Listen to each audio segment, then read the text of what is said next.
السلام علیکم ورحمۃ اللہ وبرکاتہ۔ امید کرتی ہوں کہ آپ سارے اسٹوڈنٹ خیر و عافیت کے ساتھ ہوں گے۔ 2 سے 3 منٹ ہم باقی اسٹوڈنٹ کے جوائن کرنے کا انتظار کرتے ہیں اور پھر انشاءاللہ اپنے آج کے سیشن کا آغاز کرتے ہیں۔ جزاکم اللہ خیرا کثیرا واحسن الجزاء فی الدارین، آمین یا رب العالمین۔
Yeah.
Yeah.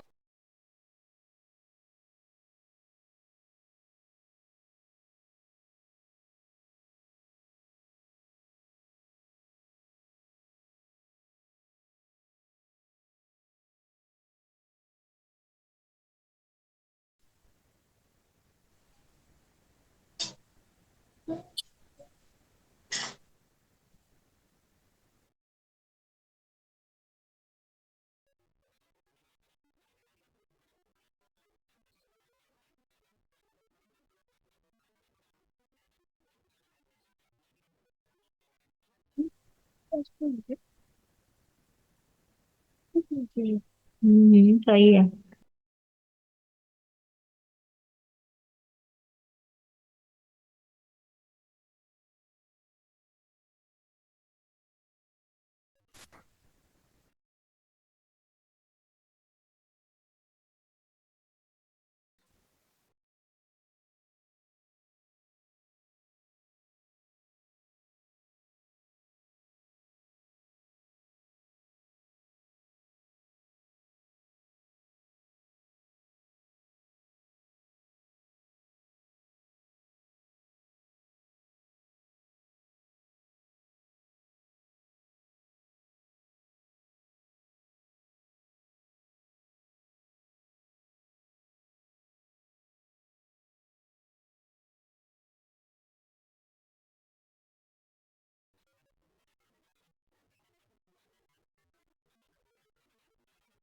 السلام علیکم ورحمۃ اللہ وبرکاتہ.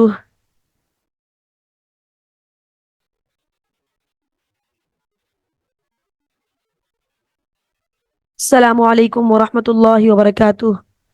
بسم اللہ وعلیکم الرحمن السلام. الرحیم. وعلیکم نحمده السلام ونصلي على رسوله الكريم.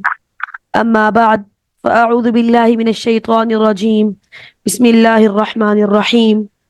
رب اشرح لي صدری ويسر لي امری واحلل عقدة من لسانی يفقهوا قولی. رب زدنی علما رب زدنی علما رب زدنی علما.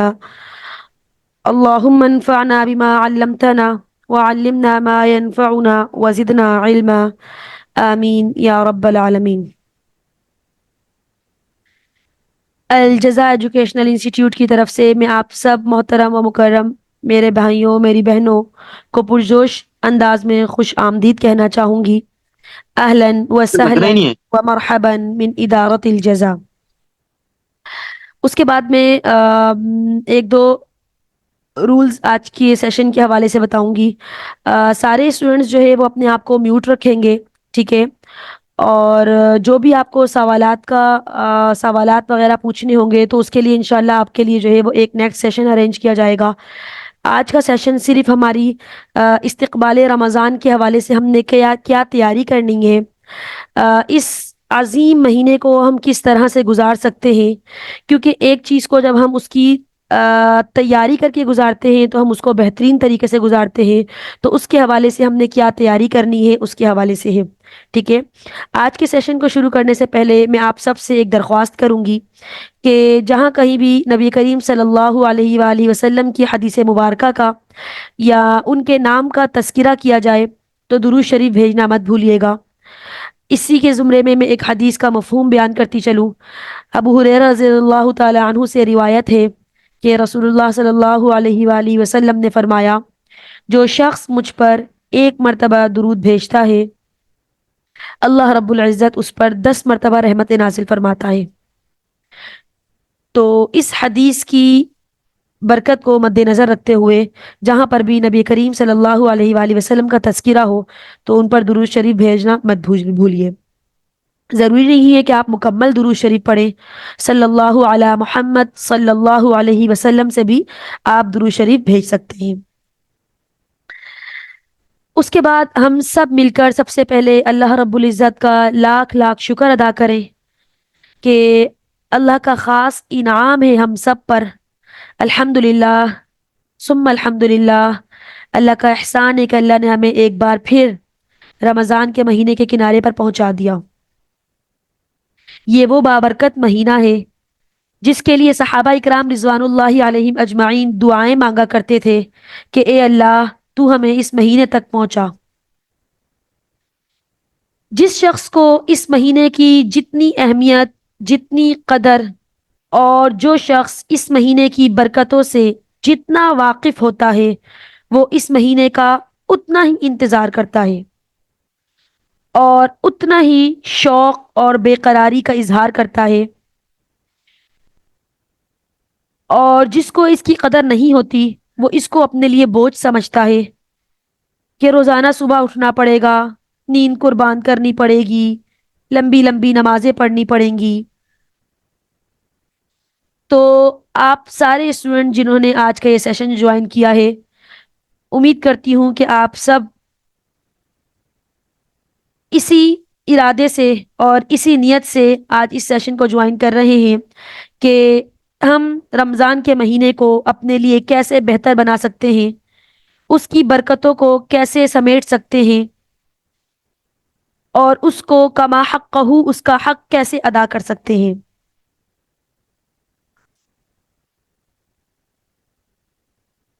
تو ضروری ہے کہ آج ہم رمضان کی اہمیت اور اس کی یادوں سے اپنے آپ کو اگین وابستہ کریں. علم ہر شخص کو ہوتا ہے لیکن ریمائنڈر کر لینے سے وہ اپنے آپ کو نیکسٹ کام کے لیے مزید بہتر طریقے سے پریپیئر کر لیتا ہے, ٹھیک ہے. تو آج کی ہماری یاد جو ہے یہ رمضان کا استقبال بہترین طریقے سے کرنے کے لیے ہے اور اس کے اہتمام میں ہم کوئی کسر نہ چھوڑیں اس کے لیے ہے, کیونکہ دیکھیں کسی بھی کام کو بہتر طریقے سے ادا کرنے کے لیے اس کی تیاری کر لی جائے تو وہ کام بہت بہترین انداز میں ادا ہوتا ہے۔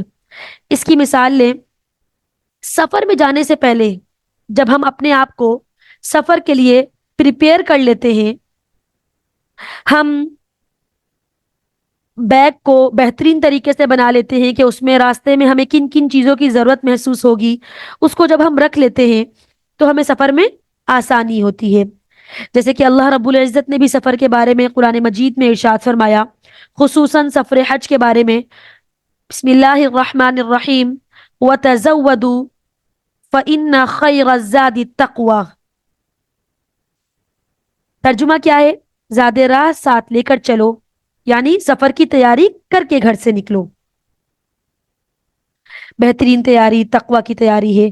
تو رمضان کی تیاری بھی اسی لیے ضروری ہے کہ جب بہترین تیاری کے ساتھ رمضان کے مہینے کو گزاریں گے تو بہترین طریقے سے گزارا جا سکے گا اور کما حقہ، اس کا حق ادا کیا جا سکے گا۔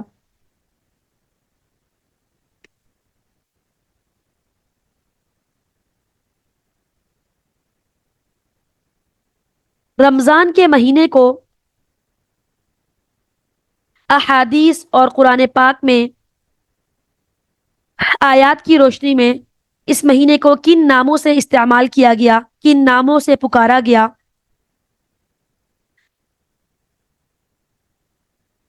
اس کے حوالے سے بات کرتے ہیں کہ نبی کریم صلی اللہ علیہ وآلہ وسلم نے اور اللہ تعالیٰ نے اپنی کتاب قرآن پاک میں رمضان کے مہینے کے لیے استعمال کیے گئے جو الفاظ ہیں ان پر غور کرتے ہیں کہ ان کے لیے ان الفاظ کا کیوں انتخاب کیا گیا۔ ایک جگہ قرآن مجید میں اسے شہر مبارک کہا گیا، شہر مبارک، برکتوں والا مہینہ۔ دوسری جگہ شہر عظیم کہا گیا، شہر عظیم، بہت عظمت والا مہینہ۔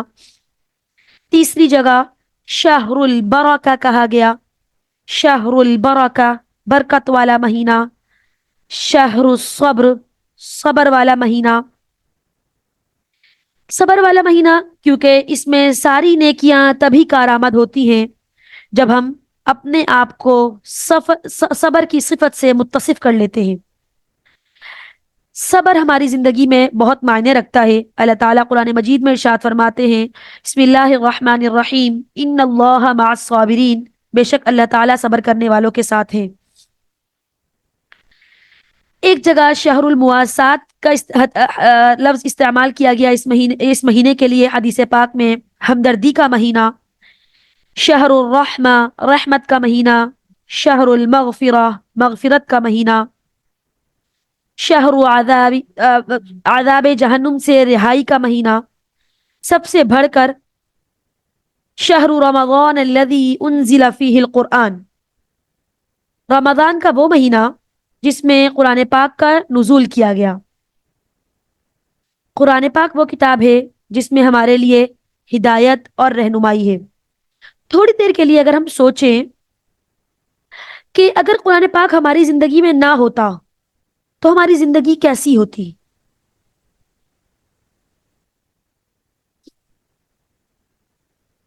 ہمیں اپنی زندگی کا مقصد اس قرآن پاک سے معلوم ہوا کہ اللہ تعالیٰ قرآن مجید میں ارشاد فرما رہے ہیں، بسم اللہ الرحمن الرحیم، وما خلقت الجن والانس الا لیعبدون، کہ ہماری عبادت کا مقصد، ہماری زندگی میں بھیجے جانے کا مقصد اللہ تعالیٰ کی، اللہ رب العزت کی عبادت ہے۔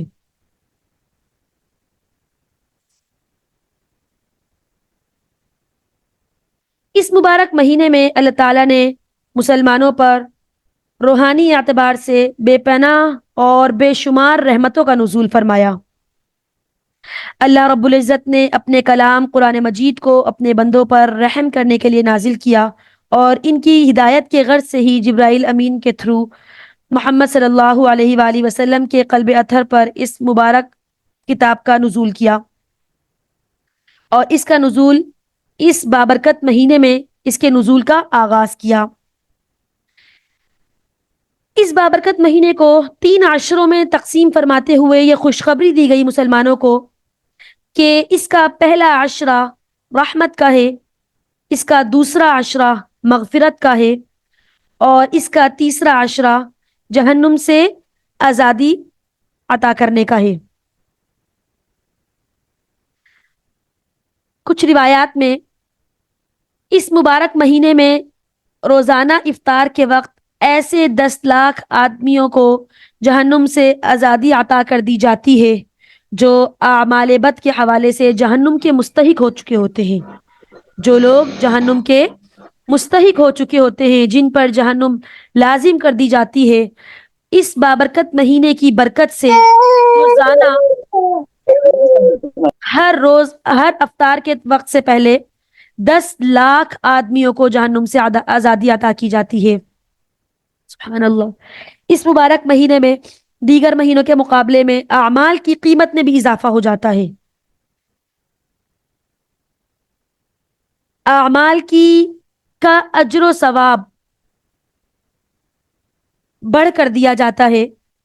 اس مبارک مہینے میں ادا کیا جانے والا ایک نفلی عمل یعنی کہ جو انسان پر فرض نہیں ہوتا، جس کا کرنا ثواب اور نہ کرنا اس شخص پر گناہ نہیں ہے، اس نفلی عمل کا ایک فرض کے برابر اجر کا اعتبار ہوتا ہے۔ یعنی کہ فرض جس کے چھوڑنے پر انسان کو گناہ ملتا ہے، تو ایک نفلی عمل اگر آپ نے کر لیا، اس کا ثواب ایک فرض کے درجے پر ہوتا ہے۔ اور اگر آپ اس مہینے میں ایک فرض کے اجر کے عمل کو پورا کرتے ہیں تو اس فرض کا ثواب بھی 70 فرائض کے اجور تک بڑھ جاتا ہے۔ سبحان اللہ۔ اس مبارک مہینے میں امت مسلمہ کو، مسلمانوں کو نماز جیسے محبوب عمل میں روزانہ کی بنیاد پر باجماعت قرآن پڑھنے اور سننے کی ترغیب دی گئی ہے، جسے نماز تراویح کا نام دیا گیا ہے۔ اس مبارک مہینے میں اللہ رب العزت نے ایک ایسی رات بھی رکھی ہے جو عموماً اس کے آخری عشرے کی کسی طاق رات میں پائی جاتی ہے، اور اس ایک رات میں عبادت کا ثواب 1000 مہینوں سے بھی زیادہ اگر آپ وقت عبادت میں گزار دیں، اس سے بھی بڑھ کر ہوتا ہے، جس رات کو لیلۃ القدر، شب قدر کی رات کہا جاتا ہے۔ اس مہینے کے آخری عشرے میں ایک اور مخصوص عمل امت مسلمہ کے لیے رکھا گیا ہے جو سنت مؤکدہ علی الکفایہ کے درجے پر ہے، جس کو اعتکاف کا نام دیا گیا ہے۔ یہی وہ مبارک مہینہ ہے جس سے متعلق یہ بات کہی گئی کہ اس کے آغاز سے ہی جنت کے تمام دروازے کھول دیے جاتے ہیں، اور وہ دروازے مستقل ایک مہینے تک کے لیے، پورے رمضان کے مہینے تک کے لیے کھلے رہتے ہیں۔ یہی وہ مہینہ ہے جس کی ابتدا ہوتے ہی جہنم کے تمام دروازے پورے ایک مہینے کے لیے بند کر دیے جاتے ہیں۔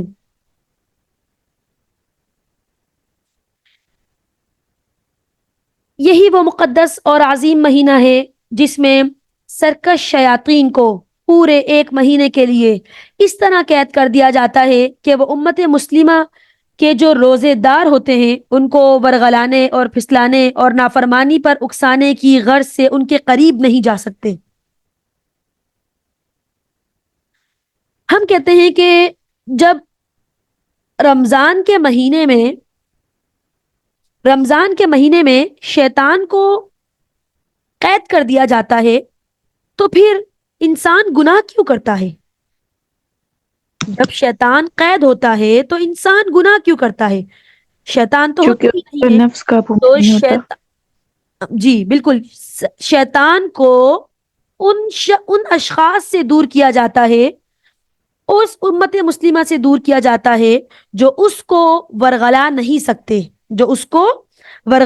سکتے، جس پر اس مہینے کی برکتیں، اس مہینے کی رحمتوں کا اس حد تک جو ہے وہ اس پر اس حد تک وہ مسلط ہوتی ہیں کہ وہ شیطان کے بہکاوے میں آ ہی نہیں سکتا۔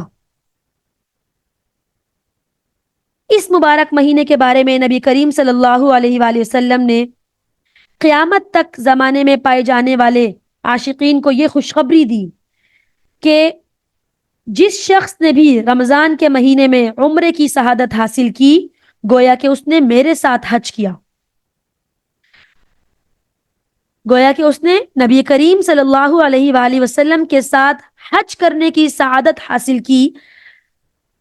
جو شخص اس بابرکت مہینے میں عمرے کی سعادت حاصل کرتا ہے، چونکہ جب ہمارے نفلی اعمال کے ہمیں اضعاف مضاعف اجر ملتا ہے، بڑھا کر اجر دیا جاتا ہے، تو ایک جو نفلی عبادت جب ہم کرتے ہیں جس کے لیے ہمیں اتنی مشقتیں جھیلنی پڑتی ہیں، جس کے لیے ہمیں اپنا مال خرچ کرنا پڑتا ہے، تو اس کی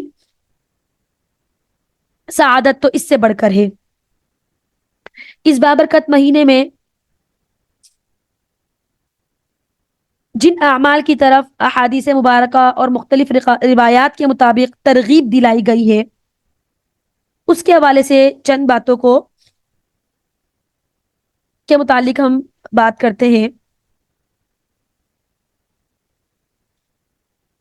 نبی کریم صلی اللہ علیہ وآلہ وسلم نے اس مہینے میں عظمت کا احساس ہونے کے بارے میں بتایا کہ انسان کو اس مہینے کی، اس بابرکت مہینے کی قدر و منزلت اور عظمت کا احساس ہو، اور وہ غفلت، سستی اور ناقدری، ناشکری، ان سارے اوصاف رذیلہ سے دور رہے۔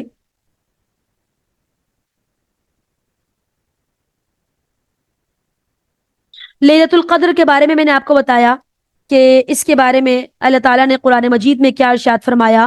بسم اللہ الرحمن الرحیم، انا انزلناہ فی لیلۃ القدر وما ادراک ما لیلۃ القدر، لیلۃ القدر خیر من الف شہر تنزل الملائکۃ والروح فیہا بإذن ربہم من کل امر سلام ہی حتی مطلع الفجر۔ بے شک ہم نے قرآن کو لیلۃ القدر یعنی باعزت و خیر و برکت والی رات میں نازل کیا۔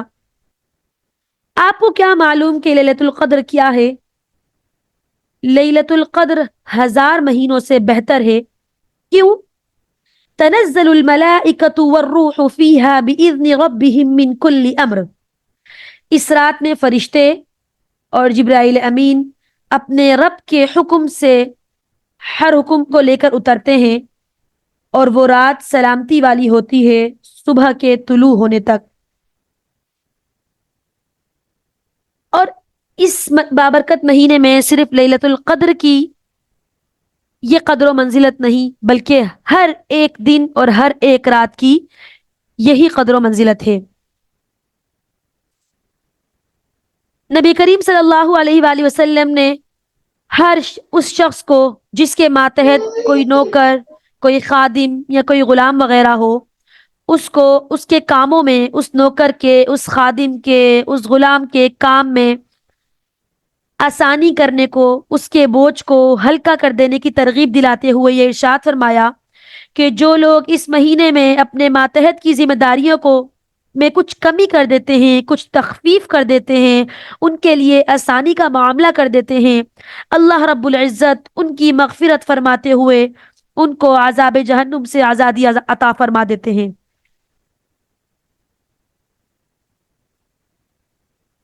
تو جو ہمارے ماتحت ہیں، ہمیں اس بابرکت مہینے کی برکات کو مد نظر رکھتے ہوئے ان کے معاملات میں، ان کے کاموں میں کچھ کمی کر دینی چاہیے، تاکہ ہم بھی اس سعادت کے مستحق ہو سکیں۔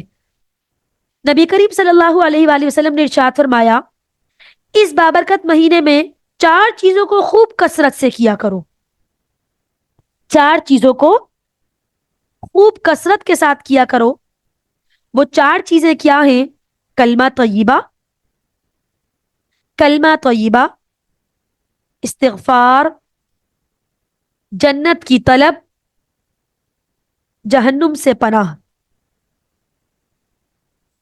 لہٰذا رمضان المبارک کے اس بابرکت مہینے میں اس حدیث کو مد نظر رکھتے ہوئے اگر ہم کثرت سے اس درود کا اہتمام کرتے ہیں، اس کا ورد کرتے ہیں، تو یہ 4 باتیں جو اس حدیث میں نبی کریم صلی اللہ علیہ وآلہ وسلم نے ارشاد فرمائی وہ ہماری اس دعا کے اندر خلاصتاً موجود ہیں کلمہ طیبہ لا الہ الا اللہ، استغفار، استغفر اللہ، جنت کی طلب، اسألک الجنہ، جہنم سے پناہ، اعوذ بک من النار۔ اگر ہم اس درود کا کثرت سے ورد کرتے ہیں تو ہم اس حدیث کی سعادت کے مستحق ہو جاتے ہیں۔ کس کلمے کا ہمیں زیادہ سے زیادہ ورد کرنا ہے؟ لا الہ الا اللہ، استغفر اللہ، اسألک الجنہ، واعوذ بک من النار۔ سارے اسٹوڈنٹس میرے ساتھ ایک مرتبہ ریڈ کر لیجئے اس کو۔ لا الہ الا اللہ، استغفر اللہ، أستغفرك اسألک الجنہ، أسألك الجنة اعوذ بک من النار۔ وأعوذ بك من النار۔ 4 سینٹنسز کے اندر ہم پہلے سینٹنس کے اندر کلمہ طیبہ، دوسرے سینٹنس کے اندر استغفار، تیسرے سینٹنس کے اندر جنت کی طلب، اور چوتھے سینٹنس کے اندر جہنم سے پناہ مانگ رہے ہیں۔ ٹھیک ہے، تو اس درود کا ہمیں کثرت کے ساتھ جو ہے وہ ورد کرنا ہے انشاءاللہ۔ میم وہ حدیث، ایک اس طرح سے بھی ہے کہ اللہم اجرنی من النار، تو یہ بھی ٹھیک ہے؟ جی، اللہم اجرنی من النار، یہ آگ سے پناہ کے لیے ہے، آگ سے اپنی نجات دلانے کے لیے ہے۔ اگر ہم اس حدیث کو مد نظر رکھیں، جس کو میں نے شروع میں بتایا کہ نبی کریم صلی اللہ علیہ وآلہ وسلم نے ارشاد فرمایا کہ اس بابرکت مہینے میں 4 چیزوں کو کثرت کے ساتھ کیا کرو، تو اگر آپ اس درود کا ورد کرتے ہیں تو آپ ان چاروں چیزوں کو جو کہ نبی کریم صلی اللہ علیہ وآلہ وسلم نے اس بابرکت مہینے میں کثرت سے کرنے کے لیے کہا، آپ ان چاروں چیزوں کو اس ایک دعا کے اندر خلاصتاً کر لیتے ہیں۔ ٹھیک ہے میم، درود پاک لکھا ہوا مل جائے؟ جی بالکل، اسی میں موجود ہے، میں آپ کے ساتھ شیئر کرتی ہوں۔ ایک حدیث مبارکہ کے مطابق نبی کریم صلی اللہ علیہ وآلہ وسلم نے کچھ لوگوں کے لیے رمضان المبارک کے مہینے کو ان کی مغفرت سے محرومی کا سبب قرار دیا۔ وہ کون سے لوگ ہیں جن کے لیے رمضان المبارک کا مہینہ تمام سعادتوں سے، تمام برکتوں سے اور مغفرت سے محرومی کا ہوتا ہے؟ توجہ فرمائیے گا، اعاذنا اللہ من ذالک، آمین۔ ایک موقع پر میوٹ ہونا، آواز نہیں ہوتی، ان میوٹ ہونا۔ ایک موقع پر نبی کریم صلی اللہ علیہ وآلہ وسلم نے منبر پر چڑھتے وقت 3 مرتبہ بلند آواز میں فرمایا۔ ایک موقع پر نبی کریم صلی اللہ علیہ وآلہ وسلم نے منبر پر چڑھتے ہوئے 3 مرتبہ بلند آواز سے کہا، آمین، آمین، آمین، جس کے متعلق صحابہ اکرام رضوان اللہ علیہم اجمعین نے خطبے کے بعد استفسار کیا، سوال کیا، پوچھا کہ آپ کے آمین کہنے کا کیا مقصد ہے؟ آپ نے آمین جو کہا تو اس آمین کہنے کا آپ کا کیا مقصد ہے؟ اے نبی، آپ نے آمین کس وجہ سے کہا؟ آپ کے اس آمین کا کیا مقصد ہے؟ نبی کریم صلی اللہ علیہ وآلہ وسلم نے ارشاد فرمایا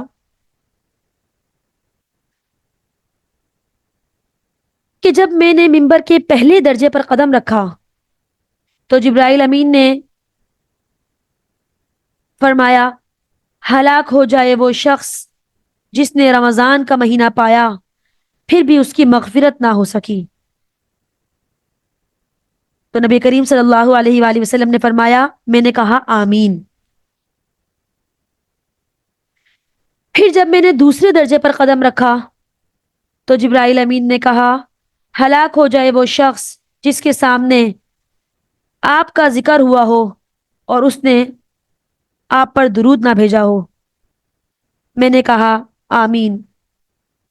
اور جب میں نے تیسرے درجے پر قدم رکھا تو جبرائیل امین نے کہا ہلاک ہو جائے وہ شخص جس کے سامنے اس کے والدین یا ان میں سے کوئی ایک اپنے بڑھاپے کی عمر میں موجود ہو اور وہ اس کو جنت میں داخل نہ کروا سکے، یعنی کہ ان کے ذریعے وہ اپنی مغفرت نہ کروا سکے، یعنی اس کی مستقل نافرمانیوں اور والدین کی خدمت نہ کرنا جنت سے جانے کا اس کے لیے رکاوٹ کا سبب بن جائے۔ نبی کریم صلی اللہ علیہ وآلہ وسلم نے فرمایا، میں نے کہا آمین۔ اگر ہم ان تینوں باتوں پر غور کریں جس پر نبی کریم صلی اللہ علیہ وآلہ وسلم نے جبرائیل امین کی بددعا پر آمین کا لفظ کہا، جس میں سب سے پہلا جس کے مقصد کے لیے آج ہم یہاں پر جمع ہوئے ہیں، آج کی ہماری نشست اسی کو لے کر ہے کہ ہم سب اس رمضان کے مہینے کا بہترین طریقے سے استقبال کیوں کرنا چاہ رہے ہیں، کیونکہ ہم اس حدیث کی اس وعید سے اپنے آپ کو دور رکھنا چاہتے ہیں جس میں جبرائیل امین نے فرمایا کہ ہلاک ہو جائے وہ شخص جس نے رمضان مبارک کا مہینہ پایا ہو اور اپنی مغفرت نہ کروا سکا ہو۔ ہم میں سے ہر ایک شخص رمضان کی بہترین طریقے سے تیاری کرنا جو چاہتا ہے، اس کا مقصد اپنی مغفرت کروانا ہے۔ اسی طرح نبی کریم صلی اللہ علیہ وآلہ وسلم کا جہاں پر تذکرہ کیا جائے اور اس کے بعد ان پر درود نہ بھیجا جائے، اس کے لیے حضرت جبرائیل امین نے بددعا کی، رسول اللہ صلی اللہ علیہ وآلہ وسلم نے اجابتاً کہا آمین۔ اور تیسرا والدین کی نافرمانی کے بارے میں، اعاذنا اللہ من ذالک، اللہ تعالی ہمیں اس محرومی سے دور رکھے۔ اسی نعمت کا احساس کرنے کے لیے ہم نے آج اپنا جو وقت دیا ہے کہ ایک اللہ تعالیٰ جو ہم پر نعمت کرنے جا رہے ہیں، جو ہمارے لیے ایک مہمان کے طور پر رمضان المبارک کے مہینے کو بھیج رہے ہیں، اس کا ہمیں احساس کرنا ہے کہ اس نعمت کو جو اللہ تعالیٰ نے ہمیں عطا کی ہے، اس کو ہم نے کیسے پورا کرنا ہے۔ عام طور سے انسان کو اس نعمت کا احساس کم ہوتا ہے جو اس کو آسانی سے حاصل ہو جاتی ہے، لیکن جو مشکل سے ملتی ہے، جس کے لیے وہ تڑپتا ہے، اس کے بعد جب اس کو جا کے وہ چیز ملتی ہے تو اس کو اس کی قدر زیادہ ہوتی ہے۔ ایک بینا شخص کو جو دیکھ سکتا ہے، آنکھ کی نعمت کا احساس کم ہوتا ہے، اگر اسے یہ احساس ہو کہ یہ رب کی بہت بڑی نعمت ہے اور اس کی قدر کرنی چاہیے، تو کبھی اپنے آنکھ سے برائی کا ادراک بھی نہ کرے، کبھی برائی کی طرف دیکھے بھی نہ، کبھی برائی کے عمل کا تصور بھی نہ کرے۔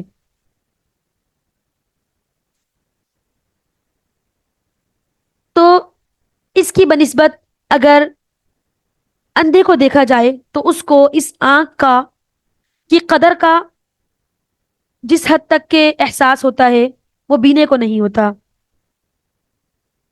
یہی فرق ہے ہماری ایمان میں کمی کی سبب کا۔ جس کا ایمان مضبوط ہوگا وہ ہر نعمت کی قدر کرے گا۔ ہمیں اپنے ایمان کو مضبوط کرنا ہے، اور اپنے ایمان کو مضبوط کرنے کے لیے ہمیں رمضان المبارک کے اس بابرکت مہینے میں، اس تقدس والے مہینے میں، اس مقدس مہینے کا جو تقاضا ہے اس کو پورا کرنا ہے۔ دیکھیں، سب سے پہلے تو شکر گزاری کیوں ہے؟ کیونکہ اللہ تعالیٰ نے قرآن مجید میں ارشاد فرمایا وَإِذْ تَأَذَّنَ رَبُّكُمْ لَئِن شَكَرْتُمْ لَأَزِيدَنَّكُمْ وَلَئِن كَفَرْتُمْ إِنَّ عَذَابِي لَشَدِيدٌ۔ اللہ تعالیٰ نے قرآن مجید میں صاف الفاظوں میں وضاحت کر دی اس بات کی کہ میری نعمت کا اگر تو شکر ادا کرے گا اے بندے، تو میں تیرے لیے ان نعمتوں کو بڑھاتا چلا جاؤں گا، اور اگر تو میری نعمتوں کی ناشکری کرے گا، میری نعمتوں کی ناشکری کرے گا، قدر نہیں کرے گا، تو میں ان نعمتوں کو تجھ سے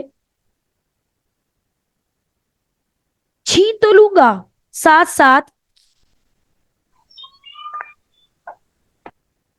عذاب کے بھی مستحق ہوں گے ہم. تو سب سے پہلے اللہ تعالی نے جو ہمیں اس بابرکت مہینے میں کے قریب پہنچایا، ایک مرتبہ دوبارہ اس بابرکت مہینے کی رحمتوں کو سمیٹنے کا موقع عطا کیا، تو ہمیں سب سے پہلے اس ذات کا شکر ادا کرنا ہے کہ اے اللہ، تو نے ہمیں اس بابرکت مہینے کے کنارے پر پہنچایا. ہم اس قابل تو نہیں تھے، لیکن تو نے ہم پر ایک مرتبہ دوبارہ نظر رحمت کی، نظر کرم کیا. تیرا شکر ہے یا اللہ. ہم تیرے شکر ادا کر ہی نہیں سکتے. جتنا شکر ہم تیرا ادا کریں وہ کم ہے، اس کے بدلے میں کہ تو نے ہمارے اوپر اتنی ساری نعمتوں کے بعد ایک نعمت کو دوبارہ کیا. اللہ تعالیٰ کا فرمان ہے، بسم اللہ الرحمن الرحیم، الم تر الی الذین بدلوا نعمت اللہ کفرا وَأَحَلُّوا قَوْمَهُمْ دَارَ الْبَوَارِ جَهَنَّمْ يَصْلَوْنَهَا فَبِئْسَ الْقَرَارُ. کیا آپ نے ان کی طرف نظر نہیں ڈالی جنہوں نے اللہ تعالیٰ کی نعمت کے بدلے ناشکری کی؟ اللہ کی نعمت کے بدلے ناشکری کی. اگر ہم اس آیت کو اپنے اوپر مد نظر رکھتے ہوئے دیکھتے ہیں کہ اللہ تعالیٰ نے ہمیں ایک نعمت سے نوازا ہے، اگر ہم اس مہینے کی قدر نہیں کرتے، اس کو جیسے تیسے گزار دیتے ہیں، دیکھیں گزر تو یہ ویسے بھی جائے گا، لیکن اگر ہم اس کو ایسے ہی گزار دیں، اس کی برکات کو نہ سمیٹیں، اللہ تعالیٰ نے جس طرح سے اس مہینے کے کو ادا کرنے کا حکم دیا وہ نہ کریں، تو ہم الم تر الی الذین بدلوا نعمت اللہ کفرا کے مستحق ہوتے ہیں کہ اللہ کی نعمت کے بدلے ناشکری کرتے ہیں. شکر کیسے کرنا ہے؟ انابت الی اللہ، اللہ کی طرف رجوع. اللہ کی طرف رجوع کرنا ہے. اللہ کی طرف رجوع کرنے سے مراد ہم رب پر صحیح طور پر ایمان لے آئیں، ایمان باللہ کو مضبوط کریں، اپنے اعمال کے اندر، اپنی عبادات کے اندر، اپنے معاملات کے اندر اللہ کے لیے خالص کر لیں کہ ہمارا اعتماد اپنے رب پر مکمل ہو، اللہ تعالیٰ کو ہی اپنا مالک مانے، اللہ تعالیٰ کو ہی اپنا حاکم مانے، خود کو اس کا فقیر اور محتاج جانے، کسی غریب اور مسکین کو حقارت سے نہ دیکھیں، اس کو کسی کو بھی حقیر نہ سمجھیں، اپنے سے کمتر کو حقیر نہ سمجھیں، اپنے سے بڑے کو بڑا مانے، اس کی اطاعت کریں. بیمار اور جو مصیبت والے ہیں ان کے معاملات کو، ان کی مصیبت کو دور کرنے کی کوشش کریں، اور ان سارے معاملات میں، ان ساری عبادات میں جو ہماری نیت ہوگی وہ اللہ کی طرف رجوع کی ہوگی. حدیث پاک کا مفہوم ہے، قال رسول اللہ صلی اللہ علیہ وسلم انما الاعمال بالنیات وانما لکل امرئ ما نوى. حدیث پاک کا مفہوم ہے، انسان کا اعمال کا دار و مدار نیت پر ہوتا ہے. انسان جیسی نیت کرتا ہے اللہ رب العزت اس کو ویسا ہی ثمرہ عطا کرتے ہیں. اگر آپ کی نیت اس مہینے سے میں اپنی بہترین زندگی کو گزارنا ہے، اپنی اس مہینے کو بہترین طریقے سے گزارنا ہے، بہترین مستقبل، بہترین تبدیلی کے لیے آپ نے اس میں اپنی عبادات کو، اپنے معاملات کو بہتر بنانا ہے، تو یہی ہماری انابت الی اللہ ہے. استقبال رمضان کے لیے خود مکمل تیاری کریں، پہلے سے زیادہ سچائی اور نیکی کی راہ اختیار کریں. رمضان چونکہ رمضان ہے، اسی لیے اس سے قبل ہی بہتری کا اظہار شروع کر دیں. کیسے؟ تقوی اختیار کریں، خود کو متقی انسان بنائیں،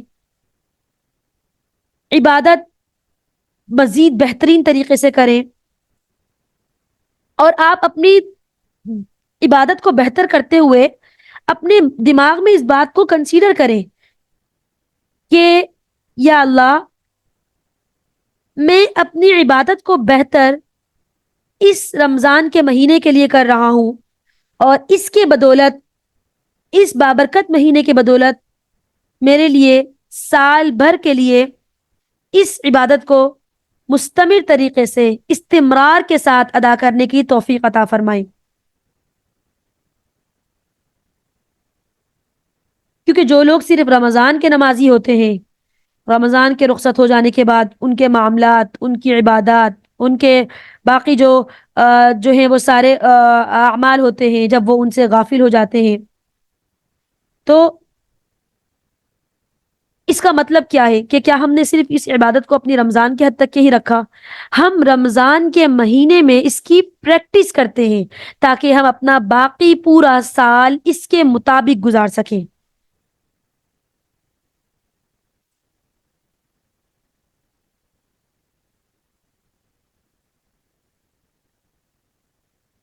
تو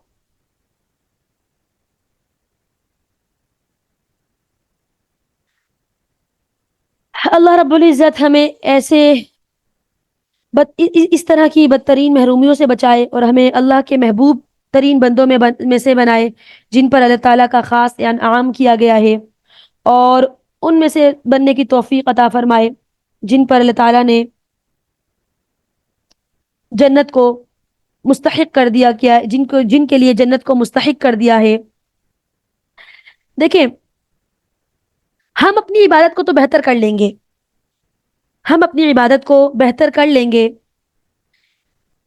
لیکن ہمارے ماتحت بھی تو کچھ لوگ ہیں. ہم پر ہمارے ماتحتوں کی ذمہ داری ہے. حدیث پاک کا مفہوم ہے، قال رسول اللہ صلی اللہ علیہ وسلم کلکم راع وکلکم مسئول عن رعیتہ. تم میں سے ہر شخص اپنا نگران ہے اور اس سے اس کی رعایا کے بارے میں بھی سوال کیا جائے گا. والدین کے اعتبار سے دیکھیں تو اس کی رعایا ان کے بچے ہیں. گھر کے بڑے کے اعتبار سے دیکھیں تو اس کی رعایا اس کی پورے گھر کی ذمہ داری ہے. ہم سے ہماری رعایا کے بارے میں سوال کیا جائے گا. ہم نے اپنی عبادت کو تو بہتر بنا لیا، ہم نے خود تو دین سیکھ لیا کیونکہ ہمارے پاس وہ ساری فیسلٹیز تھی دین سیکھنے کی، ہم نے اس کو اپنے لیے تو اپلائی کیا. لیکن اگر ہم نے اپنے ماتحتوں کو اس سے محروم رکھا، ان کو ایسی اپورچونٹی نہ دی، تو ہم سے اس کے بارے میں سوال کیا جائے گا.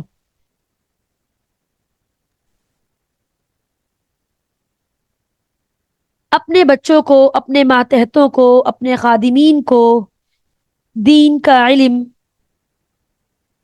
سیکھنے کا موقع ضرور فراہم کریں تاکہ آپ اس حدیث کو مد نظر رکھتے ہوئے اس کے زمرے میں نہ آئیں کہ آپ سے آپ کی رعایا کے بارے میں سوال کیا جائے گا کہ آپ نے ان کو ایسی فیسلٹی پرووائڈ کیوں نہیں کی کہ وہ دین کو سیکھتے. دیکھیں، دین ہمارا سارا کا سارا قرآن مجید میں ہے. قرآن مجید کے تھرو ہم اپنے دین کو، اپنے معاملات کو، اپنی عبادات کو بہتر بنا سکتے ہیں. اور قرآن مجید کو پڑھنا، اس کو ریڈ کرنا صرف ہماری زندگی کا مقصد نہیں ہے، بلکہ اس کو سمجھنا، اس کو سمجھ کر پڑھنا، اور اگر ہم اس کو اچھا ریڈ نہیں کر پاتے تو اس کو بہترین طریقے سے ریڈ کرنا، اس کے علم کو سیکھنا، یہ ہماری زندگی کا مقصد ہے. ہمارا کانسیپٹ یہ ہوتا ہے کہ جیسے ہمارے بڑے بوڑھوں نے ہمیں پڑھا دیا، بس پڑھا دیا، اب تو اللہ تعالیٰ معاف کرنے والا ہے، ہم جیسا پڑھ رہے ہیں جیسا تیسا اللہ تعالیٰ معاف کر دیں گے. جب آپ کو ایک چیز کے بارے میں پتا ہے کہ آپ کی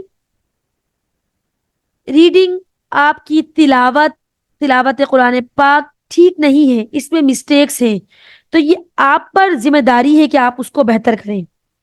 اللہ تعالیٰ تو معاف کرنے والے ہیں، لیکن جب آپ کو یہ بات پتا ہے کہ آپ اپنے قرآن مجید کو بہترین طریقے سے ریڈ نہیں کر سکتی، یا قرآن مجید میں کیا کہا جا رہا ہے، اللہ تعالیٰ ہم سے کیوں مخاطب ہیں، اللہ تعالیٰ کیا چاہ رہے ہیں ہم سے، ہم اس کے بارے میں نہیں جانتے، تو ہمارے لیے ضروری ہے کہ اس چیز کو ہم سیکھیں کہ اللہ تعالیٰ جو ہے وہ تاکہ ہم قیامت والے دن اس کٹہرے میں نہ کھڑے ہوں کہ سب کچھ جانتے ہوئے بھی آپ نے اپنی زندگی کو، اپنی دنیاوی زندگی کو دنیا میں اس حد تک مشغول رکھا کہ آپ نے اللہ تعالیٰ کے دین سیکھنے کے لیے ٹائم ہی نہیں نکالا۔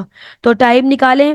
میں آپ سارے اسٹوڈنٹس کی مشکور ہوں کہ آپ لوگوں نے آج جو ہے وہ 1 گھنٹے کا ٹائم اپنا نکالا اور آپ نے جو ہے وہ اس کو دیا۔ اللہ تعالیٰ آپ کے اس وقت کو میں برکت عطا فرمائے۔ اللہ تعالیٰ آپ کے لیے جو ہے وہ مزید آپ کی مشکلات کو آسان فرمائے، اور آپ کے جو ہے وہ آج اس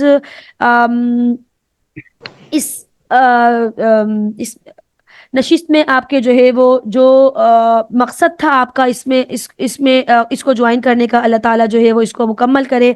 مختصر سے دعا کرتے ہیں اور اپنی اس جو ہے وہ سیشن کا اختتام کرتے ہیں۔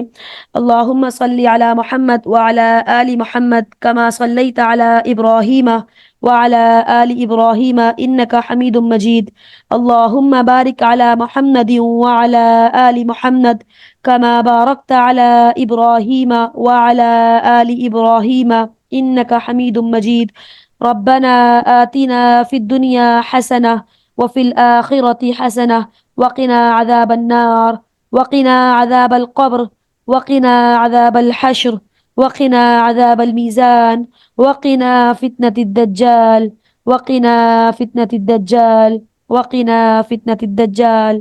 ربنا هب لنا من أزواجنا وذرياتنا قرة أعين وجعلنا للمتقين إماما۔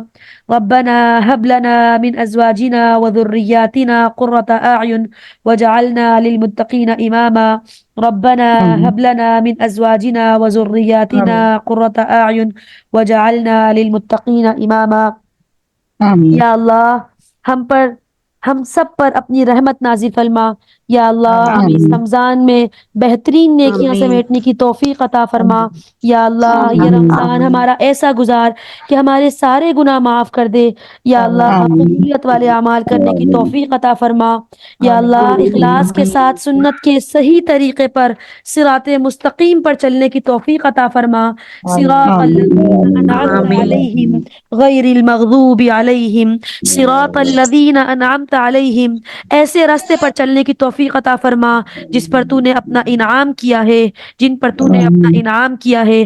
یا اللہ یا رحمان یا رحیم برحمتک نستغیث برحمتک نستغیث برحمتک نستغیث۔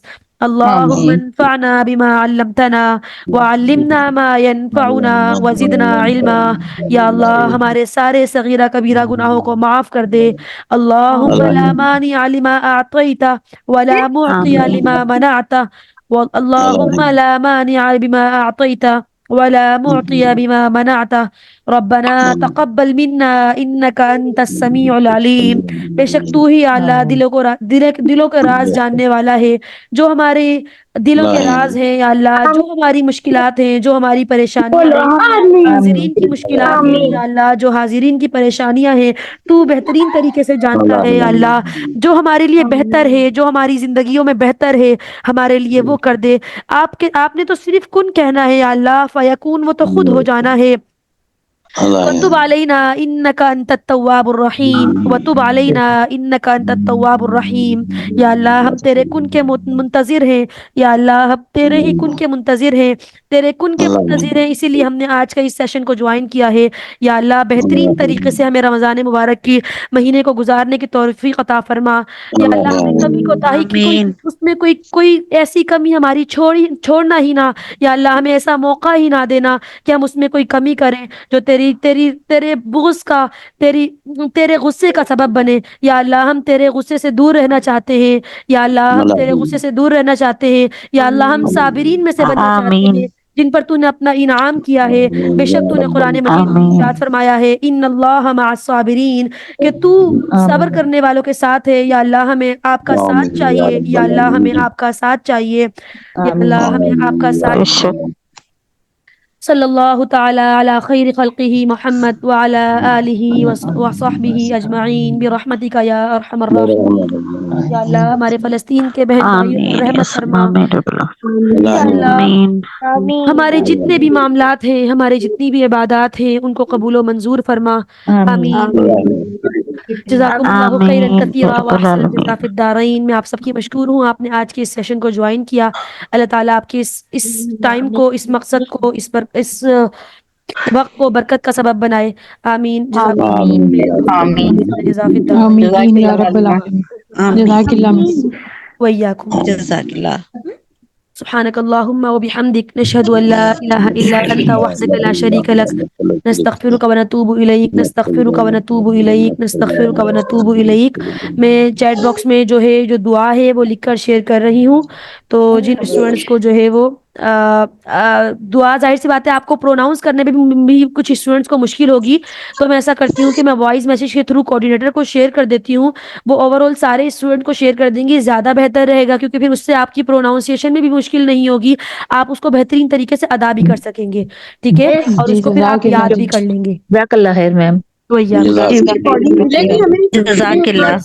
جزاک اللہ. جزاک اللہ. جی بالکل، آپ کو اس کی ریکارڈنگ ملے گی. کوآرڈینیٹر سے میں کہہ دوں گی سارے اسٹوڈنٹ کو جزاک اللہ. بہت اچھا پروگرام اسپیچ کیا آپ نے.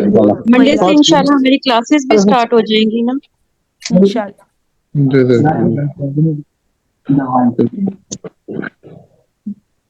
کل اسی وقت ہوگا. ٹھیک ہے، میں کوآرڈینیٹر کو ٹائپ کر کے بھی بھیج دوں گی اور میں وائس بھی بھیج دوں گی، دونوں آپ کے ساتھ شیئر کر دیں گی. ٹھیک ہے. ٹھیک ہے. جزاک اللہ. اچھا، باقی جو اسٹوڈنٹس اس حوالے سے کنسرن ہے کہ رمضان کے حوالے سے کوئی کلاسز کا آغاز ہوگا تو وہ کوآرڈینیٹر سے ڈسکس کریں. ٹھیک ہے. اور جو شعبان کی عبادت کے رمضان کی کچھ عبادت کے حوالے سے اور لیلۃ القدر کی کچھ مزید فضائل ہیں تو اس کے حوالے سے انشاءاللہ ہم نے ڈسکس کرنا ہے، جو کہ ہمارا نیکسٹ سیشن ہوگا. ٹھیک ہے. تو اس کے حوالے سے انشاءاللہ ہم نیکسٹ سیشن میں ڈسکس کریں گے. آج کا جو ہمارا سیشن تھا وہ مکمل جو ہے وہ فضائل کے حوالے سے تھا، احادیث کے حوالے سے تھا، رمضان کی مہینے کی اہمیت کیا ہے. دیکھیں، جب ایک چیز کی آپ کو اہمیت کا پتہ ہوگا تو پھر آپ اس کی عبادت میں جستجو لیں گے نا. تو آپ کو اہمیت کے حوالے سے بتا دیا گیا ہے، اب اس کے اعمال کی روٹین کیا ہونی چاہیے، ہمیں کیا کرنا ہے. تو اس کے حوالے سے انشاءاللہ ہمارا ایک نیکسٹ سیشن ہوگا، اس کے حوالے سے کوآرڈینیٹر جو ہے وہ آپ کو اپڈیٹ کر دیں گی. ٹھیک ہے. میم 15 شعبان کے بارے میں ضرور بتائیے نا، 15 شعبان کے بارے میں. ٹھیک ہے انشاءاللہ. سبحانك اللهم وبحمدك نشهد ان لا اله الا انت وحدك لا شريك لك نستغفرك ونتوب اليك نستغفرك ونتوب اليك نستغفرك ونتوب اليك. السلام علیکم ورحمۃ اللہ وبرکاتہ. وعلیکم السلام انشاءاللہ. السلام علیکم.